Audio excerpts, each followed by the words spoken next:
தொகுதியில் ஒரு குற்றச்சாட்டு வைக்கிறாங்க, மின்வெட்டு அதிகமாகிடுச்சுன்னு சொல்றாங்க, சட்டமன்ற உறுப்பினரை தொடர்பு கொள்ள முடியலன்னு சொல்றாங்க. நேற்று தினத்தில் போராட்டம்லாம் நடந்திருக்கு. மின்வெட்டை பற்றி நம்முடைய மின்துறை அமைச்சர் நேற்று கூட சதி நடக்கிறது என்று சொல்லியிருக்கிறார், காரணங்களை சொல்லியிருக்கிறார். என்னுடைய தொகுதியில் அப்படிப்பட்ட பிரச்சனை வந்தபோது உடனடியாக அதிகாரிகளை தொடர்பு கொண்டு 1 மணி நேரத்திற்குள்ளாக சீர் செய்யப்பட்டிருக்கிறது. மாண்புமிகு அமைச்சர் சொன்ன அந்த கருத்துக்களை ஒட்டித்தான் நானும் சொல்கிறேன். மின்மிகை மாநிலமாக தமிழ்நாடு இருக்கிற போது எப்படி இப்படிப்பட்ட மின்வெட்டு ஏற்பட முடியும் என்று நம்முடைய மாண்புமிகு அமைச்சர் அவர்கள் தன்னுடைய பதிலே தெளிவாக சொல்லியிருக்கிறார். மாண்புமிகு அமைச்சர் சொன்ன பதிலுக்கு பிறகு நான் எந்த பதிலும் சொல்ல தேவையில்லை. சார், நீங்க அந்த பார்க்க ஆய்வு பண்ண போனீங்க உள்ளூர் கூட்டம், அந்த வேலை இன்னும் நீங்க 1 மாசத்துல முடிக்கலன்னு இங்க உட்காந்துருன்னு நீங்க இன்னும் சரியா பார்க்கல. அதாவது ஒரே நாளிலே அந்த தடுப்பு சுவர் இருக்கிற காரணத்தினாலே விழுந்து மண்டை உடைகிறது, ரத்த காயம் ஏற்படுவது என்று சொன்னார்கள். ஒரே நாளிலே அடுத்த நாள் மாலைக்குள்ளாகவே அந்த இடத்தை சரி செய்திருக்கிறோம். இப்போது இன்னும் 1 வார காலத்திற்குள்ளாக அந்த இடத்தை சமம் செய்வதற்கான உத்தரவுகள்லாம் பிறப்பிக்கப்பட்டிருக்கிறது. டெண்டர் முடிந்துவிட்டது, அந்த வேலை தொடங்க இருக்கிறது. நான் பார்வையிட்ட அந்த 3 மைதானங்களிலும் எல்லா விளக்குகளும் எரிய வேண்டும் என்று சொல்லியிருக்கிறோம். குடி தண்ணீர் கேட்டார்கள், அதுக்கு ஏற்பாடும் கோபாலபுரம் மைதானத்தில் ஏற்படுத்தப்பட்டிருக்கிறது.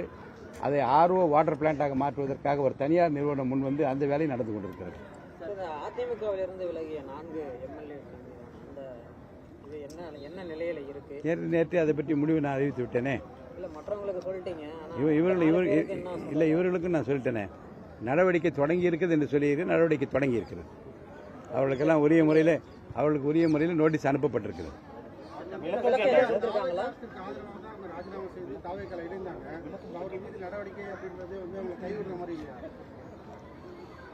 அரசியல் வெளியிலே நடக்கிற அரசியல் பற்றி நான் பதில் சொல்ல விரும்பவில்லை. சட்டமன்ற பேரவைக்குள் நான் எடுக்கிற முடிவு என்பது அவர்கள் எனக்கு கொடுத்திருக்கிற கடிதங்களின் அடிப்படையில் நான் எடுத்திருக்கிற முடிவு. அதற்கு வெளியிலே எடுக்கப்படுகிற அரசியல் முடிவுகளுக்கு எனக்கு சம்பந்தம் இல்லை. தமிழகத்தில் லாரி வாடகை கட்டுமான பொருட்களுடைய விலை உயர்வு அதிகமாக லாரி வாடகை 25%.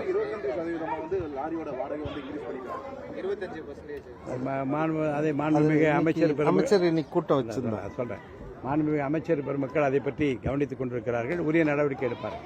குறிப்பாக கட்டுமான துறைக்குன்னு தனி அமைச்சகம் வேணுன்ற ஒரு கோரிக்கை அவங்க பக்கத்தில் இருக்கு. அதே போல இந்த வியாழக்கிழமை இன்னைக்கு கூட்டம் இருக்குன்றது கூட சொல்லியிருந்தாங்க. ரெக்வஸ்ட் நிறைய வச்சிருக்காங்க. குவாரிகளை அரசே எடுத்து நடத்தணுன்ற ஒரு கோரிக்கையும் வச்சிருக்காங்க. இது போன்ற கோரிக்கைகள்லாம் நிறைவேற்றப்படுமா?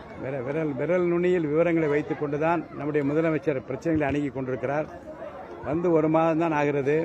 அதற்குள்ளாகவே பல சிறிய திட்டங்களை முனைப்பாக செயல்படுத்திக் கொண்டிருக்கிற அரசாகவும் இந்த அரசு இருக்கிறது. மாண்புமிகு முதலமைச்சர் அமைச்சர் அவர்கள் எதையும் உன்னிப்பாக பார்த்துக் கொண்டிருக்கிறார். கோரிக்கைகளை பரிசீலித்துக் கொண்டிருக்கிறார். லஞ்ச லாவண்யமற்ற ஒரு டிரான்ஸ்பரண்ட் கவர்மெண்ட், வெளிரங்கமான ஒரு அரசாங்கம் இருக்க வேண்டும் என்று விரும்புகிறார். அதை நோக்கி பீடு நடை போட்டு பெருமிதத்தோடு இந்த சர்க்கார் நடந்து கொண்டிருப்பதாக நான் கருதுகிறேன். நடைபெறவுள்ள சட்டமன்ற கூட்டத்தொடருக்கு தமிழ்தாயோடு ஆரம்பித்தீங்களா? 18ஆம் தேதி சட்டசபை கூடுகிறது, அப்போது பாருங்க. பிளே ஸ்டோர் மற்றும் ஆப் ஸ்டோரில் இருந்து பாலிமர் செயலியை QR கோடு மூலம் பதிவிறக்கம் செய்யுங்கள்.